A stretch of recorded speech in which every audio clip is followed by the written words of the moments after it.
नमन चरण में कर रहे अनुनय से कर जो कदम कदम बढ़ते चले मोक्ष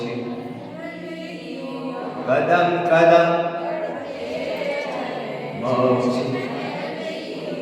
अरे अनंता अनंत शत परमेष्टि भगवान की 1008 श्री आदिनाथ भगवान की 1008 श्री शांतिनाथ भगवान की 1008 श्री महावीर भगवान की आचार्य गुरुवर श्री विराज सागर जी महामंडराय की आचार्य गुरुवर श्री विष्णु सागर जी महामंडराय की अहिंसा विजय की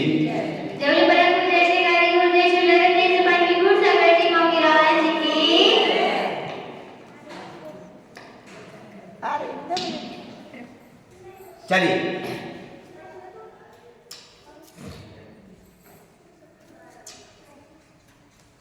जो ठुकरा दिया तुमने हम किससे बोलेंगे दर तेरे खड़े होकर छुप छुप के रो लेंगे दर तेरे खड़े होकर सामने भी बोलो चुप चुप तो कभी तो ये गुरुवर माची बन जाते कभी तो ये गुरुवर साथी बन जाते उंगली पकड़ मेरी उंगली पकड़ मेरी रास्ता दिखाते रास्ता दिखाते हैं चलना सिखाते हैं तो वदना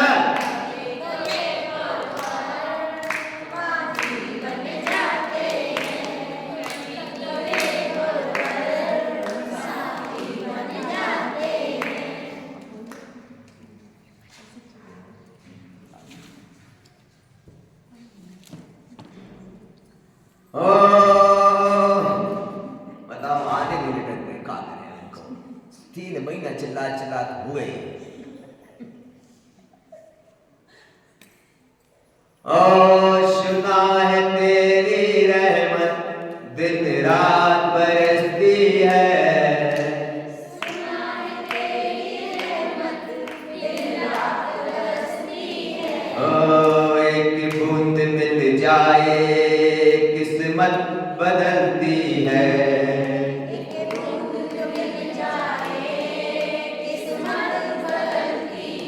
तो कभी तो ये गुरुवर माझी बन जाते हैं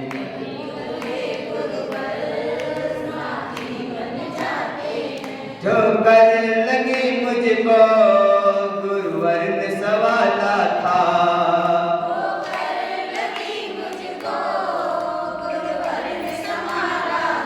पर चोट नहीं आई किस्मत ने सवाला था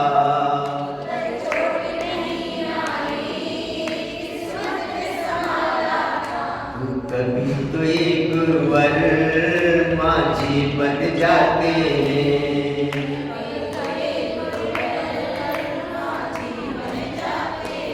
मेरे इस जीवन के वश एक तमन्ना है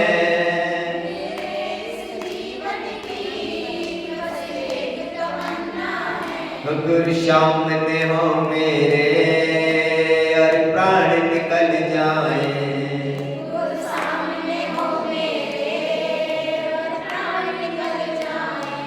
कभी तो ये गुरुवर माझी बन जाते हैं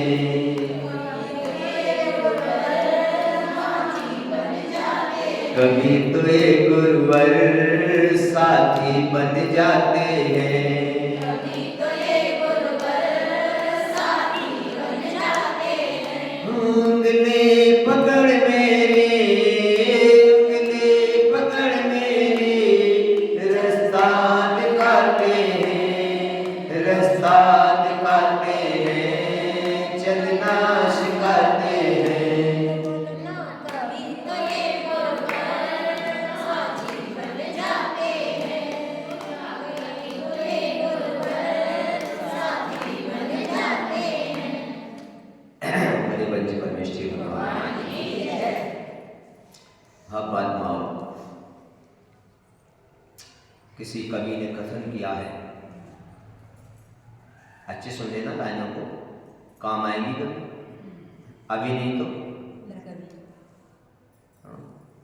ध्यान रखो। जीवन में जिस प्रकार तुम देखते हो मोबाइल चलाते नहीं, इस मोबाइल के अंदर में एक इसकी ऐसी व्यवस्था बनाई गई है कि जो भी अपन डालते हैं सब उसमें रिकॉर्ड हो जाता है, और तब अपन चाहते हैं तब मोबाइल में निकाल लेते हैं। इसी प्रकार से जीवन में आज हम जो सुन रहे हैं जरूरी नहीं वो आज काम आए। जिस प्रकार मोबाइल में निकल कर आ जाता है उसी प्रकार पता नहीं ये तुम्हारे लिए गुरु का उपदेश तुम्हारे ने सुन लिया, पता नहीं कब तुम्हारे काम आ जाए कोई पता, क्योंकि ये रिकॉर्ड तो हो रहा है, लेकिन अपन इस बात को समझते नहीं है। तो किसी कवि ने लाइनें लिखी हैं कि एक इशारा काफी है, एक इशारा काफी है अपने को भुलाने के लिए, एक इशारा काफी है अपने को भुलाने के लिए, माँ की बाहें काफी हैं बेटे को सुलाने के लिए, माँ की बाहें काफी हैं बेटे को सुलाने के लिए। हजार खुशियां कम हैं, हजार खुशियां कम हैं एक गम को भुलाने के लिए, हजार खुशियां कम हैं एक गम को भुलाने के लिए, एक गम काफी है जिंदगी भर रुलाने के लिए। हाँ बात माओ, जीवन में अपन देखते हैं, विचार करते हैं, तुम भी अपने जीवन में अनुभव कर रहे होंगे कि जीवन के अंदर में सारे सुख तुम्हें प्राप्त होते हैं, लेकिन एक छोटी सी बात अगर तुमको कोई बोल दे और तुम्हारे दिल में अगर लग जाए तो क्या होता, सारी खुशियां क्या हो जाती, सारी खुशियां तुम्हारी। तो कहते हैं यहां पर कि जीवन का सारा का संसार का वैभव, तीनों लोक का वैभव एक छोटी सी गलती सारी खुशियों को गम में बदल देती है। तो एक गम काफी है काय के लिए जिंदगी भर, इसलिए क्या करना चाहिए, क्या करना चाहिए, ये करना चाहिए कि जब वो खुशियां ही हैं तो गम की जरूरत। अब क्या है तुम्हें गम, सारे सुख हैं तुम्हारे पास, सारी खुशियां हैं, बस गम इसी बात का है, गम इसी बात का है ये भगवान हमने आज तक मोक्ष की। तो एक गम क्या कर रहा है, सारी खुशी पानी काय को डूबी हो जाओ, पर काय नहीं कर रही, विचार करो, थोड़ा चिंतन करो यार। जिस प्रकार माँ की बाहें काफी होती हैं उस बच्चे को सुलाने के लिए, इसी प्रकार जिनवाणी माँ के आंचल में जो आ जाता है और संसार में कभी भी जागता हमेशा हमेशा के लिए सिलसिला पर। विचार करो थोड़ा सा, जीवन के अंदर में आज यहाँ पर अपन सभी लोग आए हैं, भगवान के मंदिर में बैठे हैं, जिनवाणी सुन रहे हैं, धर्म कर रहे हैं, मंदिर में बैठे हैं, और मंदिर में थोड़ा सा भी कुछ बोल दिया अपन को कोई तो क्या लग जाता है? बुरा लगता है? बताओ। कभी कभी तो ये होता है कि इतनी जबरदस्त बात बोल दी जाती है कि व्यक्ति मंदिर आना ही छोड़ देता है। नहीं बंधु, आज अपना समय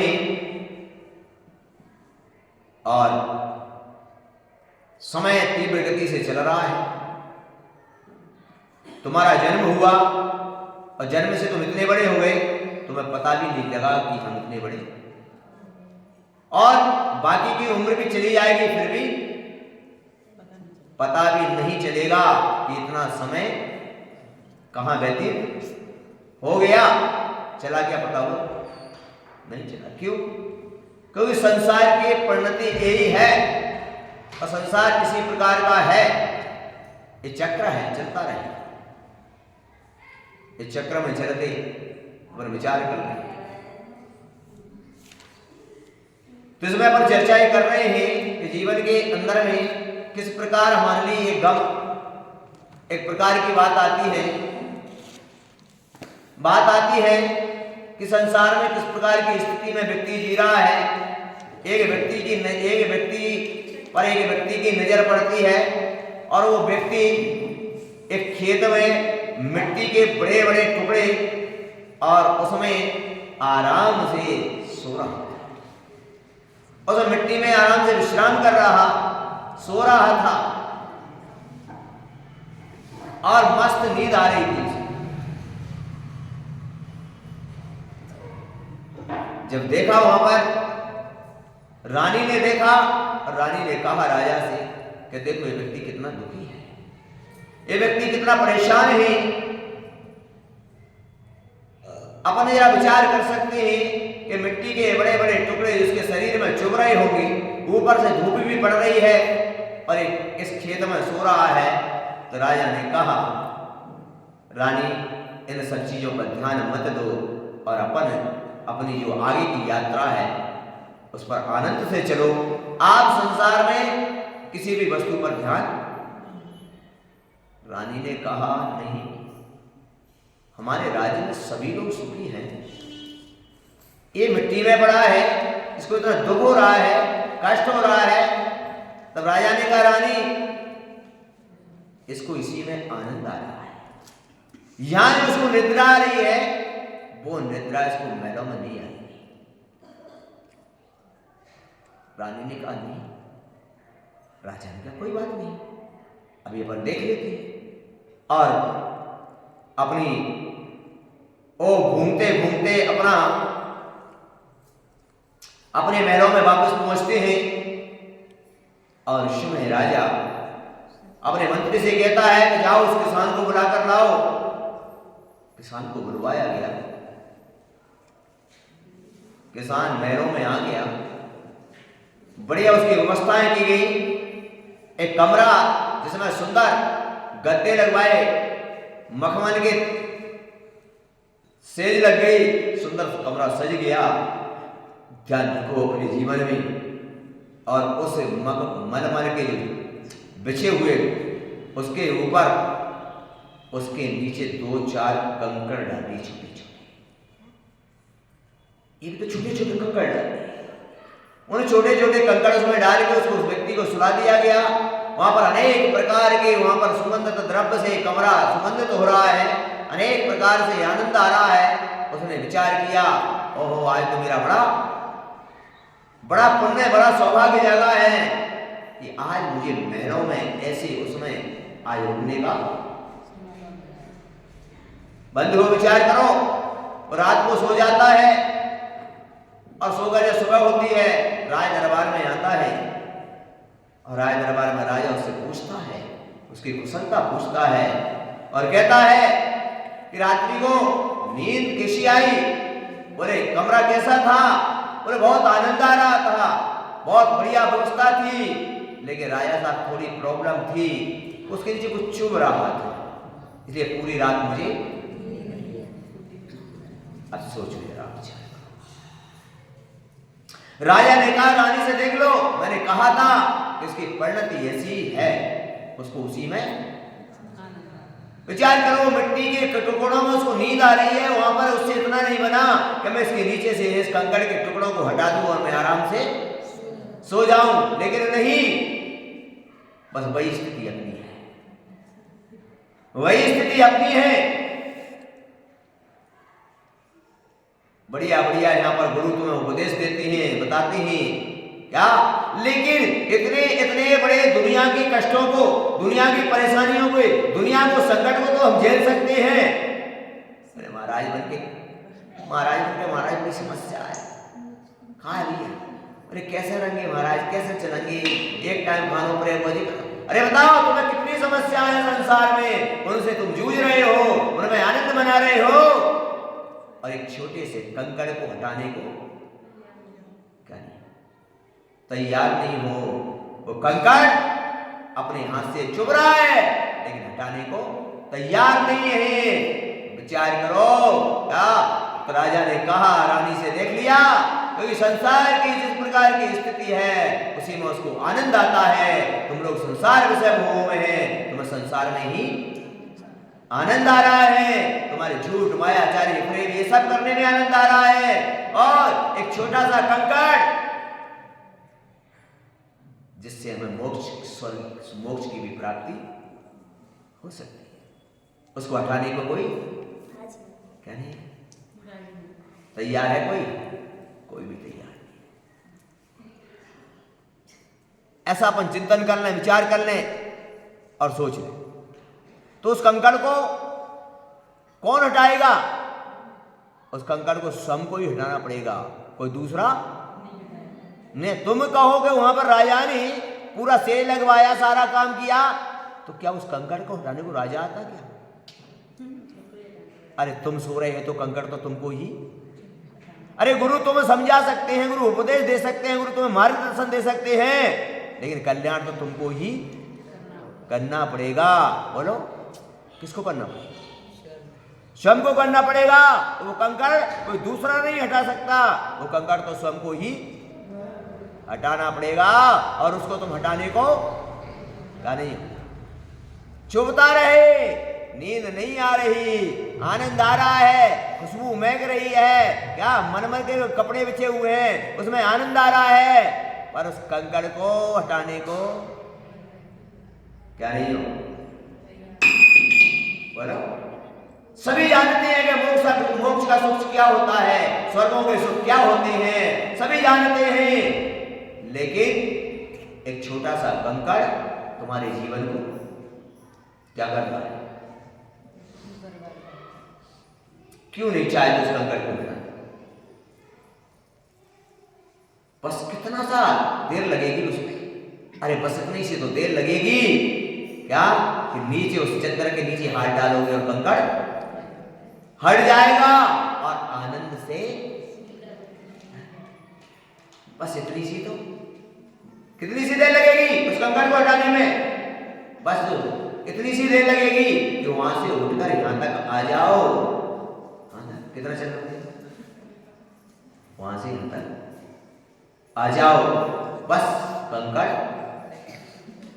क्या हो, आ जाओ। कौन आ रहा है?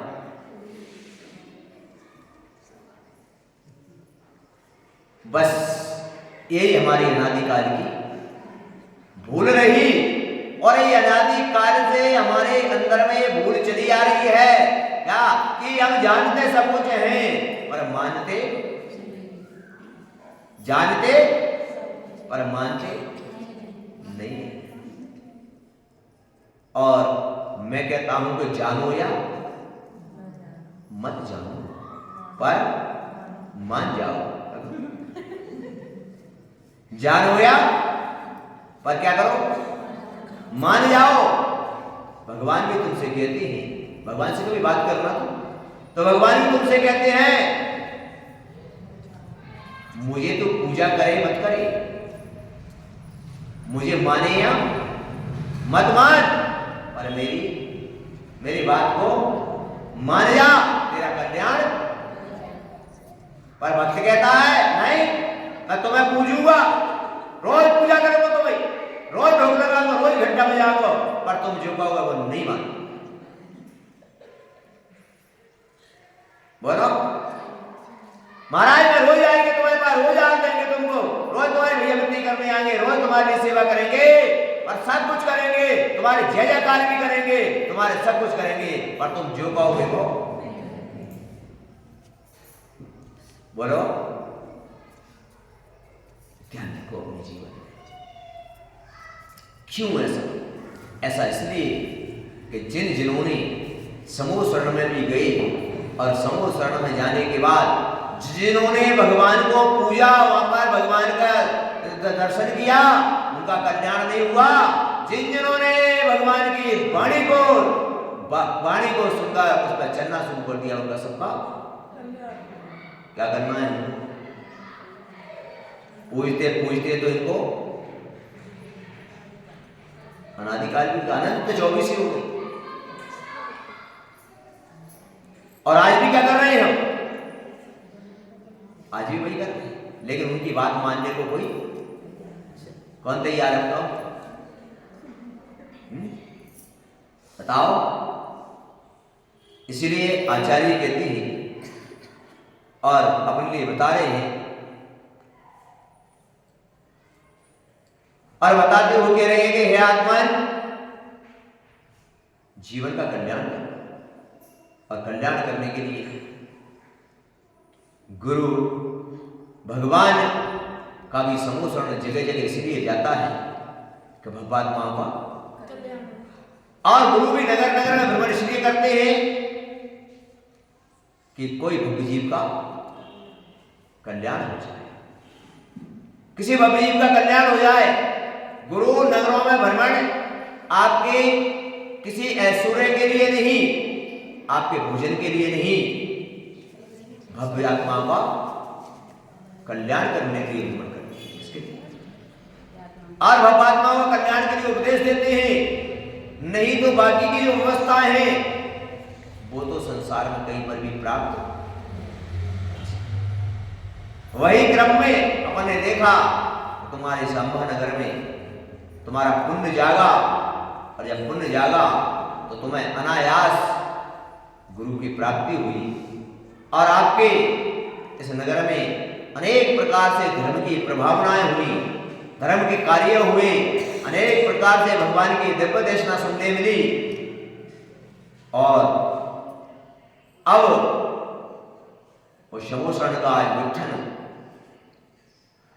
शुरू हो गया, और अब सौधर्मेंद्र अब दूसरी जगह समूह शरण की रचना, दूसरी जगह समूह शरण की रचना शुरू हो गई। और अभी समूह शरण की दिव्य देशना जहां के भव्य जीवों का पुण्य जागेगा, वहां पर जाके दिव्य देशना मिलेगी, और हम हाथ मलते क्या क्या करते रहे। इसलिए अपन को क्या करना है? हाथ नहीं मलना है। क्या नहीं करना?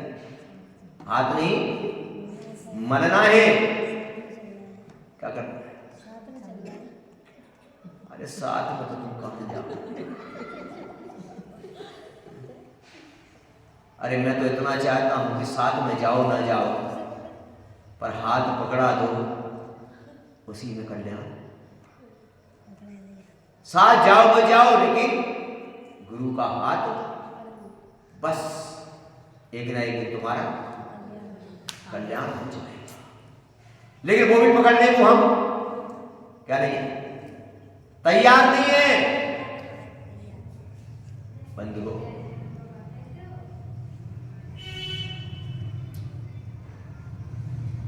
आज आप सभी लोग यहां पर विराजित हैं, और अपन लोग यहां पर शांतिनाथ भगवान के चरणों में, और शांतिनाथ भगवान की मर्जी थी,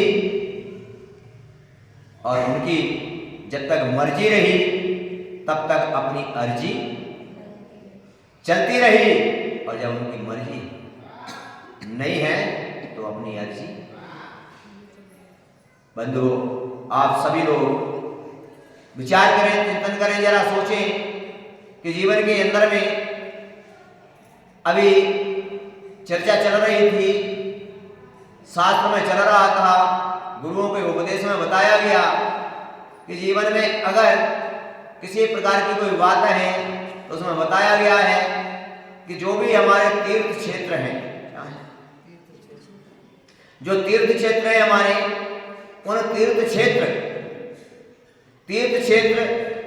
क्षेत्रों की व्यवस्था यहाँ पर बताई गई है। एक सिद्ध क्षेत्र होता है, एक तीर्थ क्षेत्र होता है, एक अतसा क्षेत्र होता है और एक सामान्य क्षेत्र। ये अपन मंदिर में जो बैठे हुए हैं ये सामान्य क्षेत्र है। क्या है? ये सामान्य क्षेत्र है। और सामान्य क्षेत्र में यहाँ पर क्यों है?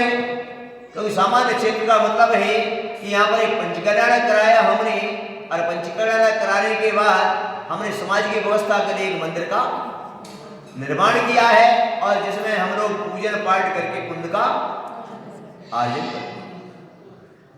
अतसा क्षेत्र होता है जहां पर कहीं प्राचीन समय की प्रतिमा है, जहां जमीन में रहती है, और देव उसके लिए एक अतसा दिखा देते हैं, और उससे अनेक प्रकार से लोगों के अंदर धर्म के प्रति आस्थाएं बढ़ती है।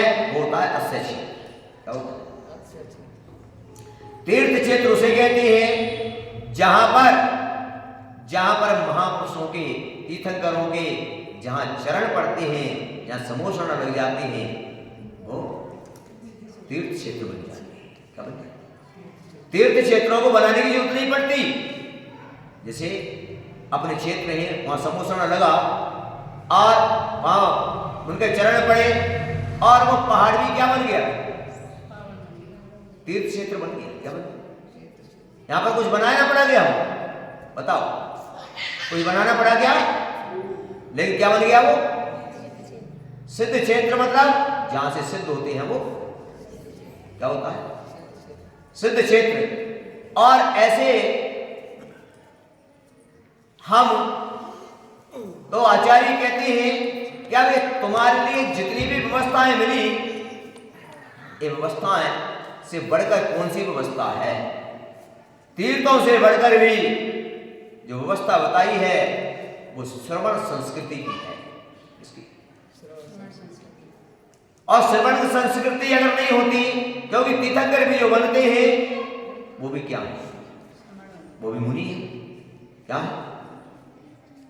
मुनि है, और मुनियों को श्रवण कहा गया। तो किससे बने तीर्थ?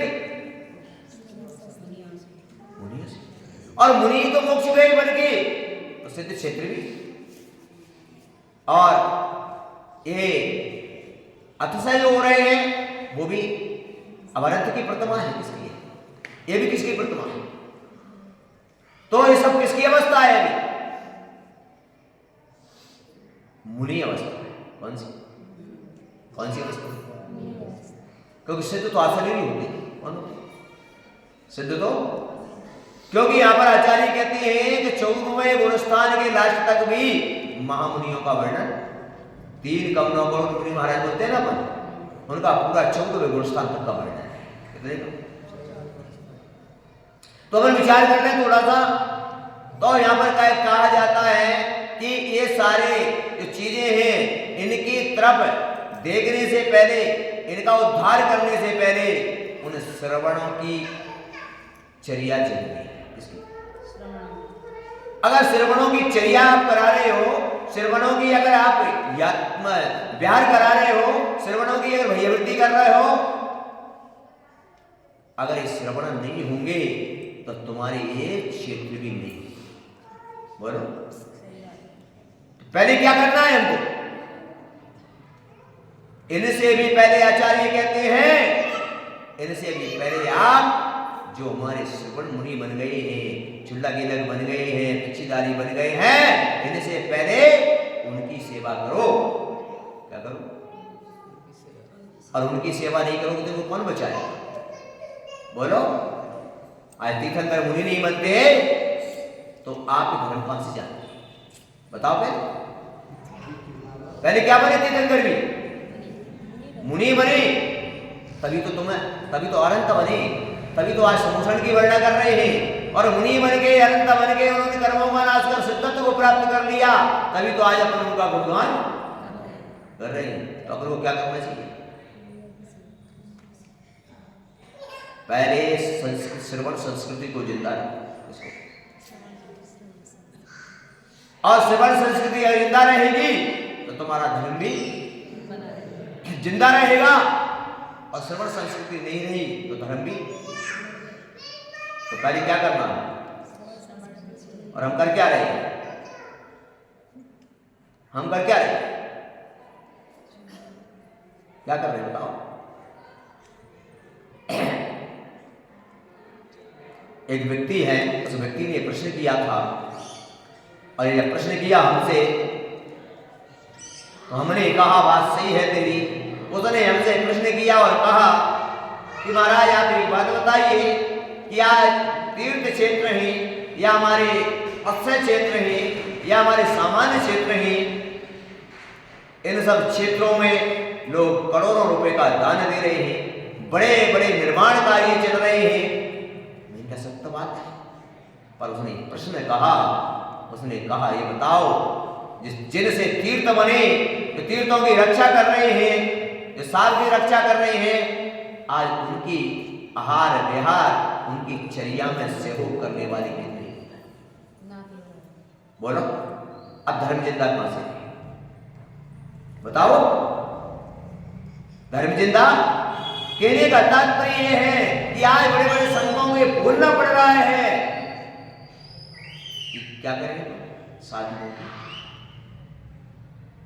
क्यों ऐसा? लेकिन अपन लोग क्या करते हैं? ईमानदारी से बताओ क्या करते हैं? अपन लोग ये करते हैं कि कहीं पर जाएंगे तो तीर्थ से जाते हैं ना, अभी से कहीं जा रहे हैं लोग, यहाँ जा रहे हैं, अब मैं पूछना चाहता हूँ जाने वालों से, तो वहां जाएंगे 2000 रुपए रूम का देंगे, होटल में खाएंगे या रसीद कटाएंगे 10,000 की, लेकिन ऐसा कौन सा व्यक्ति है जो एक गिरा साधु को अपराध देके आता? बताओ। बोले महाराज कोई साधु है वहां, कोई कहता तो पैसा दे, आपको पैसा आड़ देगा कौन? बताओ आ कोई नहीं गया क्यों? फिर आपने क्या किया? जब देव शास्त्र तीनों मिल गए और तीनों की वहां पर जाने के बाद सेवा नहीं कर पाए, और सबसे बड़ा अगर क्षेत्र पर पुण्य है तो किस चीज का? ध्यान रखो, क्षेत्र पर अगर सबसे बड़ा पुण्य है तो वो है साधु की। क्यों? कि जिनकी तुम वंदना करने जा रहे हो, अरे वो तो सिद्ध सलाह पर है, लेकिन साक्षात चलते फिरते परमात्मा वहां बैठे हैं, उनको एक अंजलि पानी नहीं दिया, एक गिलास लाभ नहीं दिया, और वहां पर जाकर तो किसकी सेवा करें? बोलो। पर आज विषय ही अपना पूरा चेंज हो गया। क्यों? हम जो वास्तविक धर्म है उसको क्या करते चले जा रहे हैं? वास्तविक धर्म को हम छोड़ते चले जा रहे हैं, और इस प्रकार विचार करना, चिंतन करना, सोचना। इसलिए अपन को क्या करना? ऐसे धर्म को प्राप्त करने के लिए आज तुम्हें एक शुभ अवसर प्राप्त हुआ, और इसी क्रम में चलते हुए अब अपन अम्बा वालों का पुण्य तिजोरी में बंद हो चुका है। और आपको कल भी मैंने बता दिया था कि कल दोपहर की वेला में यहाँ से आगे की यात्रा हमारी शुरू हो जाएगी, और वो यात्रा यहाँ से आगे चलती हुई गिरनार की तरफ जाएगी। और गिरनार में बड़ी खुशी की बात है कि मैंने तो गिरनार का लक्ष्य बनाया चलने का, लेकिन आप सोचो मुझे तो पता भी नहीं था इतने साधु वहां पर जाने का मन, लेकिन पता लगा कि 200-400 साधु वहां पर का व्यार उधर की ओर चल रहा है, और सब साधु वहां पर एक ही भावना से जा रहे हैं कि हमारा गिरनार, जहां से हमारे भगवान मोक्ष गए, वह मोक्ष भूमि पर हम ही सभी को निर्विघ्न बगैर किसी परेशानी के उनके दर्शन प्राप्त हो, जहां पर आज हमें उनके दर्शन करने में बड़ी कठिनाइयां आती हैं, और उनके चरणों के दर्शन को प्राप्त नहीं हो पा रहे हैं, ऐसे क्षेत्र की ओर बढ़ रहे हैं और इस क्षेत्र की ओर हम बढ़ते चले जा रहे हैं। इस क्षेत्र की ओर बढ़ने पर एक व्यवहारिक लौकिक परंपरा रही है। वो परंपरा ये रही है कि सारे देश के अंदर जब भी जहां पर जैसे मेरा अम्बा में चतुर्मास हुआ है तो अम्बा की समाज या अम्बा में जो चतुर्मास कमेटी है उसका ये दायित्व बनता है कि मुझे गिरनार तक की यात्रा की सारी व्यवस्थाएं क्या कराई जाए। क्यों बनता है? इसलिए क्योंकि साधु की अगर तुमने विहार क्रिया नहीं करवा पाए, तीर्थ क्षेत्रों के दर्शन तक नहीं पहुंच पाए, तो कैसे तुम्हारे लिए वो क्षेत्रों के दर्शन प्राप्त? तुम्हारी ताकत नहीं है क्षेत्रों को मुक्त कराने, संत ही करा सकते हैं। वह बताओ, एक आध उदाहरण आए कोई श्रावक का भी कर, संतों के उदाहरण आए किसके? अगर तारे तोड़े तो किसने? आचार्य मानव मुनि महाराज। किसने? अगर उत्सर्ग दूर किया तो किसने? विष्णु कुमार मुनि महाराज। किसने? तो साधुओं का वर्णन आता है। तो इसलिए मैं तुम सभी से कह रहा हूं, कल मेरा दो बजे के लगभग यहां से व्यार है और ये ध्यान रखना कि 2 बजे मेरा व्यार हो जाएगा। तुम सोचो कि लेट हो जाए, नहीं होंगे, किसी का इंतजार नहीं होगा। इसलिए आप लोग 1 बजे ही उपस्थित हो जाएं अगर आपको गुरु के मुख से 2 शब्द चलते समय सुनना हो तो। और इसलिए अब यहाँ से हमारा व्यार की बेला है, गिरनार की हम यात्रा करने जा रहे हैं और उस यात्रा के लिए यहाँ से आगे बढ़ने हैं। वो अलग बात है, लेकिन मैं तो बोल रहा हूँ क्योंकि आप लोग ये जानते हो कि तहां तहां पुण्य होई, तहां तहां आदर होई। जहां जहां के श्रावकों का पुण्य होगा या साधु का पुण्य होगा, जिन श्रावकों का पुण्य होगा उनका द्रव्य निश्चित साधु की साधना में निश्चित ही काम आएगा, और जिन श्रावकों का पुण्य नहीं होगा उनका काम नहीं आएगा। और साधु का पुण्य होगा तो जंगल में भी क्या हो जाए? आप ये मत सोचना कि तुम करोगे तभी होगा, तुम्हारे मन में विचार हो नहीं, ये सब पुण्य की महिमा है। इसलिए जब तक कहते हैं ना, जब तक तेरे पुण्य का बीता नहीं करार, तब तक तुझको माप है चाहे यौवन करो। लिखा है कि नहीं? पुण्य के उदय में, पुण्य का उदय जब चलता है तो कितना भी कुछ करो तुम, सब माप है। क्या है? सब। और जब पाप कर्म को दिया जाता फिर क्या होगा? क्या होगा? इसीलिए आज यहां पर अगर आप लोगों के लिए उस गिरनार क्षेत्र की ये भावना हो कि हमारा गिरनार क्षेत्र क्या हो, स्वतंत्र हो जाए, दूसरों के जो आवरण है वो दूर हो जाए, तो उस गिरनार क्षेत्र की यात्रा के लिए वहां पर आप लोग भी चले, और नहीं चले तो कम से कम ऐसी भावना तो वहां है। हमारे संत जा रहे हैं, क्या वहां तक निर्विघ्न पहुंचे, उनकी चर्या का पालन हो और वहां जाकर हमारा गिरनार क्या हो जाए, जिससे हम वहां भगवान की उन दर्शन कर सके। ऐसी भावना अपन रखें, और ऐसी भावना जब रखेंगे तो वहां पर अपना निश्चित जीवन का कल्याण होगा। और उसके लिए यहां पर तुम लोग बैठे हो तो उसमें एक रखा गया है विचार, और वह विचार तुमको बता भी दिया मैंने। यहां पर एक लोग को बोला भी था, रजनी जी को बोला तो रजनी को बुखार आ गया, और एक दूसरे को बोले तो मेरे को भी बुखार आ गया। क्या अब सबके पीछे बोल दूं, सबको भी बुखार आ जाए, फिर क्या करेंगे? डॉक्टर तो चले जाएंगे, तो दवाई भी देने वाला कोई नहीं मिलेगा। ठीक है?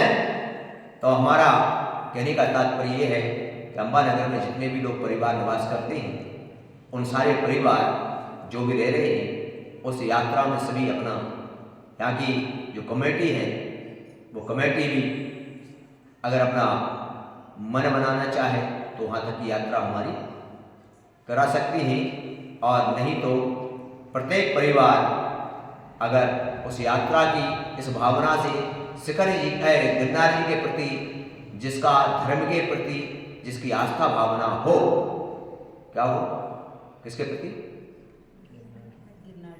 गिरनार के प्रति, तो निश्चित ही वहाँ पर अपन सभी अगर चाहें सूर्य अब्बा वाले, तो एक साल में कितने दिन होते हैं? बोला तो पढ़े लिखे नहीं आप? 365, और 365 दिन जब होते हैं और एक परिवार की एक दिन की अगर व्यवस्था करें तो 365 दिन की क्या हो जाती है? तो इस प्रकार से अपन को बताया है, और बस आज ही की बात नहीं, कल तो फिर हम, क्योंकि एक बार बोल दिया तो जानते हो कि नदी कभी लौटती क्या होती? नदी आगे बढ़ गई तो क्या होती है? लौटती है। नदी आगे बढ़ गई तो बढ़ गई, फिर उसको कोई भी लौटाने वाला नहीं है। पर तो इतनी ताकत चाहिए उस नदी को रोकने के लिए, तो फिर डैम बनाना पड़ेगा। क्या बनाना पड़ेगा? तब क्या होगा? वो नदी रुकती है। तो इतनी ताकत अपने पास नहीं है कि नदी को अपन रोक लोगे? ठीक है, तो अपन ऐसा विचार करें, चिंतन करें। बागी प्रवचन के बाद दीदी थोड़ी सी आपको बताएंगी बात। और अब मैं थोड़ी सी तुमको आसान देता हूँ कि तुम गर्दन लटकाए बैठे हो सब, क्या? ठीक है, तुम मुझे कुछ नहीं दे सकते, मेरा ही है। किसका है? किसका है तुम्हारे पास? बताओ, किसका है? किसकी भक्ति से मिलता है? बोलो। देव शास्त्र और गुरु की भक्ति से ही तुमको मिलता है। तो तुम्हारा क्या है? तेरा तुझको है, तो तुम क्या दे रहे हो? हमने तुम्हें दिया तो तुम हमें हम क्या दे रहे हो? ठीक है, तो अब एक छोटी सी एक घटना याद आती है। एक छोटी सी घटना याद आती है मुझे, हंसी की घटना है। कल से किसकी है?